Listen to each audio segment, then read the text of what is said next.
उद्या होणाऱ्या मॉकड्रिलच्या पार्श्वभूमीवर केंद्रीय गृहसचिव राज्य आणि केंद्रशासित प्रदेशांसोबत बैठक पार पडली। व्हिडिओ कॉन्फरन्सिंगद्वारे ही बैठक घेण्यात आली। हल्ल्यादरम्यान नागरिकांना स्वतःचं संरक्षण कसं करावं याचं प्रशिक्षण देण्यासाठी गृह मंत्रालय अधिकाऱ्यांना माहिती पुरवते। काश्मीरची राजधानी श्रीनगरमध्ये आज दल लेकच्या मुख्य मार्गावर मॉकड्रिल करण्यात येणार आहे। पोलीस आणि एसडीआरएफ कडून ही मॉकड्रिल करण्यात येईल। कोणत्याही आपत्कालीन परिस्थितीचा कशा प्रकारे सामना करायचा हे यामधून दाखवलं जाणार आहे। पाकिस्तानच्या पापाचा घडा आता भरलेला आहे। पाकिस्तानवर कोणत्याही क्षणी मोठ्या लष्करी कारवाई होण्याची शक्यता आहे। त्यासाठी आता भारतानं कंबर कसली आहे। त्याची सुरुवात 7 मे रोजी होणार असून देशात सिव्हिल डिफेन्स मॉकड्रिल होणार आहे। युद्धाच्या मॉकड्रिलसाठी नागपूर सज्ज झालंय। संपूर्ण नागपूर शहरात एकाच वेळी अनाउन्समेंटसाठी यंत्रणा सज्ज झाल्यात। नागपूर पालिकेच्या स्मार्ट सिटी कमांड कंट्रोल रूममधून एकाच वेळी अनाउन्समेंट केली जाणार आहे। छत्रपती संभाजीनगरात देखील उद्या मॉकड्रिल होणार आहे। शहरातील प्रमुख ठिकाणी मॉकड्रिल घेण्यात येणार आहे।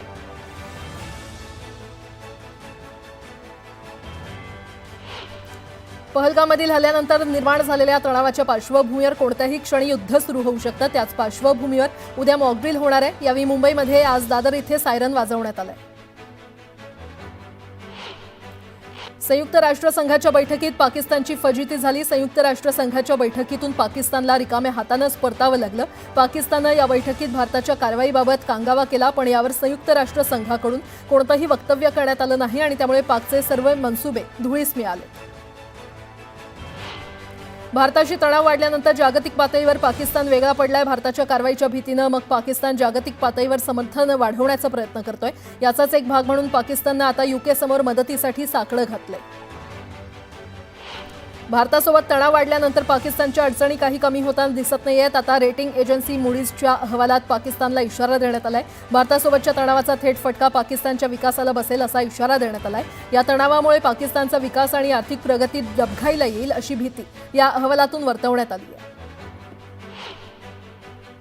भारत पाकिस्तान युद्धादरम्यान तणाव परिस्थितीमध्ये आणखी भर पडली आहे। पाकिस्तानी नौदलानं भारतीय नौदलाच्या टेहळणी विमानाचा व्हिडिओ ट्विट केला। भारताच्या संभाव्य हल्ल्याच्या भीतीनं पाकिस्तानची झोप उडाली आहे। यामुळेच घाबरलेल्या पाकिस्ताननं संसदेचं विशेष अधिवेशन बोलावण्यात आले। यावेळी बोलताना जमियत उलेमा ए इस्लामचे नेता फजल उर रहमान यांनी सरकारला खडेबोल सुनावलेत। युद्धाची कधीही ठिणगी पडू शकते, पण पाकिस्तानचे सत्ताधारी याबाबत फारसे गंभीर असल्याचं दिसत नाही, असं रहमान यांनी सुनावलं। भारताकडून जोरदार प्रत्युत्तर देण्याच्या भीतीनं पाकिस्तानमधील नेत्यांची झोप उडाली आहे। यामुळेच मग घाबरलेल्या पाक नेत्यांकडून चिथावणीखोर वक्तव्य केली जात आहेत। भारत कधीही एलओसीवर हल्ला करू शकतो असा दावा पाकच्या संरक्षण मंत्र्यांनी केलाय। जर असा हल्ला झाला तर भारताला सडेतोड प्रत्युत्तर देऊ अशी धमकी देखील त्यांनी दिली आहे। भारताच्या वॉटर स्ट्राईकनं पाकिस्तानमध्ये खळबळ माजली आहे। भारतानं चिनाब नदीचं पाणी रोखल्यानं पाकिस्तानच्या सिंधू नदी प्रणाली प्राधिकरण म्हणजेच IRSAनं चिंता व्यक्त केलेली आहे आणि पाणी अडवल्यानं पाकमधील खरीप पिकांना याचा मोठा फटका बसू शकतो अशी भीती व्यक्त करण्यात आली आहे। भारत आणि पाकिस्तान दरम्यान आतापर्यंत 3 युद्ध झाली आहेत, पण या तिन्ही युद्धादरम्यान सिंधू पाणी करार स्थगित करण्यात आला नव्हता। पण आता पाकिस्तानला धडा शिकवण्यासाठी हा पाणी करार भारतानं रद्द केला। याचा मोठा परिणाम आताच पाकिस्तानवर जाणवू लागलाय। पाण्याचा ओघ कमी झाल्यानं पाकिस्तानची हालत खराब झाली आहे। चिनाबनंतर आता झेलम नदीवर असलेल्या किशनगंगा प्रकल्पातून देखील पाण्याचा प्रवाह कमी करण्याची तयारी सरकारनं सुरू केली आहे। यामुळे पाकच्या अडचणींमध्ये आता आणखी वाढ होणार आहे। पहलगामबरोबरच दहशतवाद्यांनी इथल्या अम्युजमेंट पार्कमध्ये देखील रेकी केली होती अशी माहिती समोर येते। मात्र अम्युजमेंट पार्कचा आपला प्लॅन दहशतवाद्यांना सोडावा लागला। यानंतर त्यांनी बेसरन घाटीला लक्ष्य केलं। भारत पाकिस्तानमध्ये वाढत असलेल्या तणावाचा परिणाम आता हवाई मार्गांवर देखील स्पष्टपणे दिसू येतोय आणि आता पाकिस्तानला आणखी मोठा झटका लागलाय। 3 मोठ्या आंतरराष्ट्रीय विमान कंपन्यांनी पाकिस्तानचा एअरस्पेस न वापरण्याचा निर्णय घेतलाय। ब्रिटिश एअरवेज, स्विस इंटरनॅशनल आणि एमिरेट्स या कंपन्या पाकच्या हवाई हद्दीतून प्रवास करणं टाळतायत। DRDO आणि भारतीय नौदलानं मल्टी इन्फ्लुएन्स ग्राउंड माइनची चाचणी यशस्वीरित्या पार पाडली आहे। ही प्रणाली भारतीय नौदलाच्या समुद्राखालील युद्ध क्षमतांमध्ये आणखी वाढ करेल। भारत आणि पाकिस्तानमध्ये तणाव खूपच वाढलाय। यावेळी संयुक्त राष्ट्र संघाचे प्रमुख अँटोनियो गुरेज यांनी चिंता व्यक्त केलेली आहे। दोन्ही देशांमधला तणाव मागच्या काही दिवसांमध्ये खूपच वाढलाय। यामुळे कधीही युद्धाची ठिणगी पडू शकते अशी स्थिती आहे। संयुक्त राष्ट्र संघानं दोन्ही देशांना संयम बाळगण्याचं आवाहन केलंय।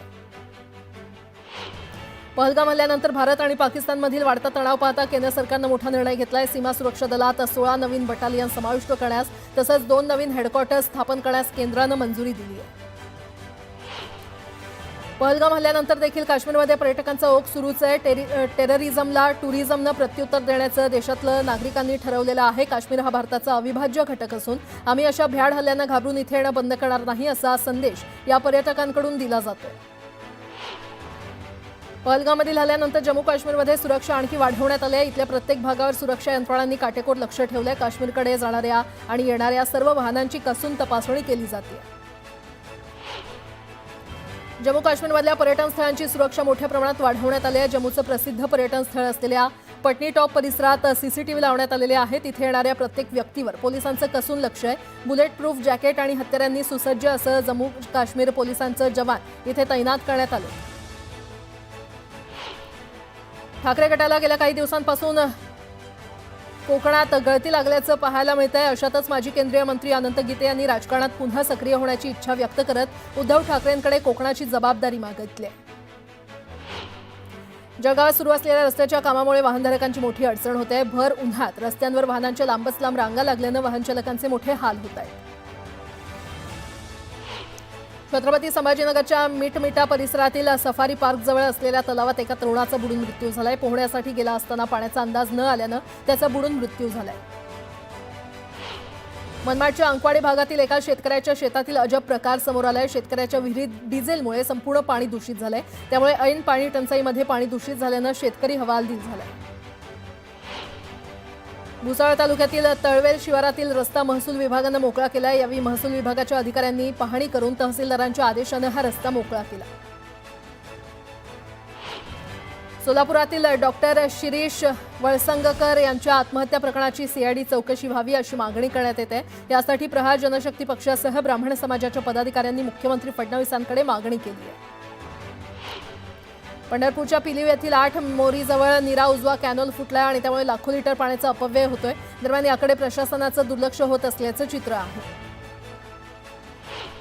सोलापूरच्या उजनी धरणातून सीना नदी पात्रात सोमवारपासून आवर्तन सोडलं जाणार आहे. त्यामुळे सोलापूर आणि मोहोळ तालुक्यातील शेतकऱ्यांना दिलासा मिळालाय. पुन्हा एकदा शेतीसाठी पाणी सोडल्यामुळे शेतीला जीवनदान मिळणार आहे.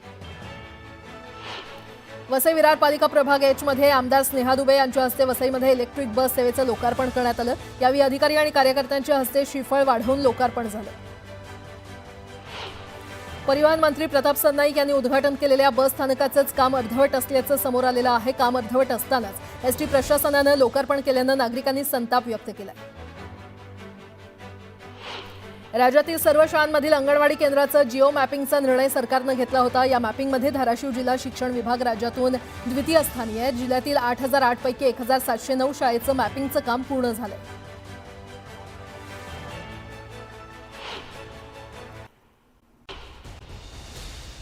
कोयना प्रकल्पातून मार्च आणि एप्रिल या अवघ्या 2 महिन्यात रेकॉर्ड ब्रेक वीज निर्मिती झालेली आहे. तब्बल 1155.371 दशलक्ष युनिट वीज निर्मिती करण्यात आली आहे.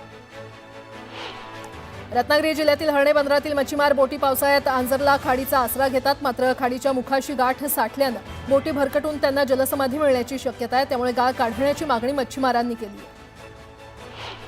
दोडा मार्गामध्ये दुचाकी आणि ट्रकचा भीषण अपघात झालाय. या अपघातात दुचाकीस्वार किरकोळ जखमी झालाय. ओव्हरटेक करण्याच्या नादात दुचाकीस्वाराच्या चुकीमुळे हा अपघात झाला. येवल्यातील पुणे इंदोर महामार्गावर धावत्या ट्रकनं अचानक पेट घेतला. चालकानं प्रसंगावधान राखत ट्रक वेळीच थांबवल्यानं मोठा अनर्थ टळला. मात्र आगीमध्ये ट्रकमधील सर्व साहित्य जळून खाक झाले. लोणावळ्याच्या केवरे गावात कुत्रे भुंकल्यामुळे झालेल्या किरकोळ वादानं गंभीर वळण घेतलंय. कुत्रा भुंकल्यानं महिलांना आणि मुलांना मारहाण करण्यात आली. त्यामुळे हे प्रकरण थेट पोलीस ठाण्यात गेलं. या प्रकरणी पोलिसांनी तक्रार दाखल करून घेतली आहे. नवी मुंबईतील कोपरखैराणे पोलिसांनी विशेष शोध मोहीम राबवून 4 ठिकाणी सरप्राईज चेकिंग करत अंमली पदार्थांविरोधात कारवाई केली आहे. या कारवाईमध्ये एकाला अटक करण्यात आली आहे. त्याच्याकडून 600 ग्रॅम गांजा जप्त करण्यात आलाय. पुण्यातील धक्कादायक प्रकार समोर आलाय. पतीनंच पत्नीची गळा दाबून हत्या केली आहे. यावेळी पत्नीच्या मृतदेहाची विल्हेवाट लावण्यासाठी चक्क दुचाकीवरून प्रवास केला. मात्र यावेळी पोलिसांनी त्याला अटक केली. हत्येचं कारण अद्यापही अस्पष्ट आहे. पवना धरणाच्या बॅकवॉटर परिसरातील चावसर गावाच्या हद्दीतील एका शेतजमिनीमध्ये एक मृतदेह अर्धवट पुरल्याची घटना उघडकीस आली आहे. या प्रकरणी अज्ञाताविरोधात गुन्हा दाखल करण्यात आलाय. हा मृतदेह जवळपास 6.5 वर्षांपूर्वी पुरल्याचा अंदाज पोलिसांनी वर्तवलाय. छत्रपती संभाजीनगरातील वाळुंज परिसरात असलेल्या जोगेश्वरी येथील हॉटेलमध्ये राडा झाला। हॉटेलमध्ये स्वयंपाक करणाऱ्या दोघांना अज्ञातांनी मारहाण केली आहे। यात महिलेला देखील मारहाण करण्यात आलेली आहे आणि ही घटना सीसीटीव्हीमध्ये कैद झाली असून या प्रकरणी गुन्हा दाखल करण्यात आला आहे। अहिल्यानगर जिल्ह्यामध्ये अवकाळी पावसानं हजेरी लावली। कोपरगाव, राहता, राहुरी या तालुक्यांना अवकाळीसह गारपिटीचा चांगलाच तडाखा बसलाय। त्यामुळे फळबागांसह कांदा उत्पादकांची चिंता वाढली आहे। हिंगोली जिल्ह्यामध्ये झालेल्या वादळी वाऱ्यासह अवकाळी पावसामुळे केळी पिकांचं मोठ्या प्रमाणात नुकसान झालंय। तोडणीला आलेली केळीची बाग आडवी झाल्यानं शेतकरी हवालदिल झालाय। जळगाव जिल्ह्यातील पारोळा, अमळनेर आणि चाळीसगाव या तालुक्यात गारपिटीसह अवकाळी पावसानं धुमाकूळ घातला। त्यामुळे केळी, ज्वारी, मकेसह बाजरी पिकाचं मोठं नुकसान झालंय। गारांमुळे 70% पिकांचं नुकसान झालं असून केळीचे घड देखील जमीनदोस्त झाले। बीड जिल्ह्याला अवकाळी पावसानं झोडपून काढलंय तर अनेक ठिकाणी गारपिटीचा तडाखा बसलाय। अवकाळी पावसामुळे शेतातील पिकांचं नुकसान झालंय। त्यामुळे शेतकरी संकटात सापडलाय। मराठवाड्यात वादळी वाऱ्यासह अवकाळी पावसाचा फटका बसला। वीज पडल्यानं तिघांचा मृत्यू झालाय तर काही जनावरं देखील दगावली आहेत तर फळबागांचं मोठं नुकसान झालंय। राज्यातील अनेक जिल्ह्यांमध्ये 6 आणि 7 मे रोजी जोरदार पावसाचा अंदाज पुणे वेधशाळेनं वर्तवलाय। राज्याला पुढील 2 दिवस येलो अलर्ट जारी करण्यात आलाय। हवामान खात्यानं पुण्यामध्ये वादळी वाऱ्यासह पावसाचा इशारा दिलाय। त्यामुळे पुढील 4 दिवस पुणे जिल्ह्याला येलो अलर्ट जारी करण्यात आलाय। जालन्यामध्ये वादळी वाऱ्यासह झालेल्या अवकाळी पावसानं आंबा पिकाचं मोठं नुकसान झालंय। मंठा तालुक्यातील विडोळी येथील शेतकऱ्याचं लाखोंचं नुकसान झालंय। त्यामुळे तात्काळ पंचनामे करून नुकसान भरपाई देण्याची मागणी शेतकऱ्यांनी केली आहे। उन्हाचा चटका वाढला असताना मराठवाडा, पूर्व विदर्भ, अहिल्यानगर, पुणे या जिल्ह्याला मान्सूनपूर्व पावसानं झोडपून काढलंय। अनेक ठिकाणी गारपीट आणि विजांच्या कडकडाटासह पाऊस झाल्यानं फळ पिकांचं मोठं नुकसान झालंय आणि त्यामुळे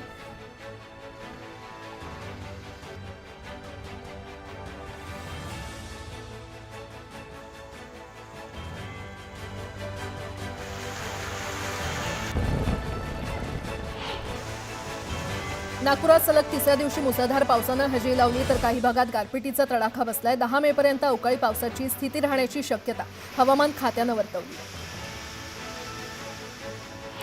जळगावच्या चाळीसगाव तालुक्यातील पिलखोड परिसरात वादळी वाऱ्यासह गारांचा जोरदार पाऊस झाला। अवकाळीमुळे शेतकऱ्यांच्या पिकांचं मोठ्या प्रमाणात नुकसान झालंय। वर्ध्यातील ग्रामीण भागात पाणी टंचाईच्या भीषण झळा बसतायत आणि पाणी टंचाईवर तोडगा काढण्यासाठी 33 विहिरींचं अधिग्रहण करण्यात आलेलं आहे। कारंजा, हिंगणघाट या तालुक्यात सर्वाधिक विहिरींचं अधिग्रहण करण्यात आलेलं आहे। विदर्भात 64% सिंचन प्रकल्प अर्धवट असल्याची कबुली राज्याच्या मुख्य सचिवांनी दिलेली आहे। राज्याच्या मुख्य सचिव सुजाता सॉनिक यांनी उच्च न्यायालयामध्ये शपथपत्राद्वारे माहिती दिली आहे। मुंबईला पाणीपुरवठा करणाऱ्या धरणातील पाणीसाठा कमी झाला असला तरी मुंबईकरांच्या पाणीपुरवठ्यामध्ये कपात केली जाणार नसल्याचं पालिकेनं स्पष्ट केलंय। त्यामुळे मुंबईकरांना दिलासा मिळालाय। सोलापुरात जगज्योती महात्मा बसवेश्वर महाराज यांची जयंती अनोख्या पद्धतीनं साजरी करण्यात आली। पालिकेच्या आपुलकी बेघर निवाऱ्यातील नागरिकांशी संवाद साधून त्यांच्या समस्या जाणून घेत त्यांना मदतीचा हात देण्यात आला। यावेळी विविध खाण्याचे पदार्थ देखील वाटण्यात आले। कोरेगावातील श्री भैरवनाथ जोगेश्वरी यात्रेनिमित्त आयोजित केलेल्या हिंद केसरी कोरेगाव या बैलगाडी शर्यतीचा थरार रंगला होता। स्वराज आणि जळवा ही बैलजोडी प्रथम क्रमांकाचे मानकरी ठरले। सांगलीच्या विटामधील एका शेतकऱ्यानं आपल्या मुलीच्या विवाह सोहळ्यात मुलीची एंट्री थेट हेलिकॉप्टरमधून करत मंगल कार्यालयापर्यंत वाजत गाजत मुलीची वरात आणली। या अनोख्या एंट्रीनं सर्वांचंच लक्ष वेधलं।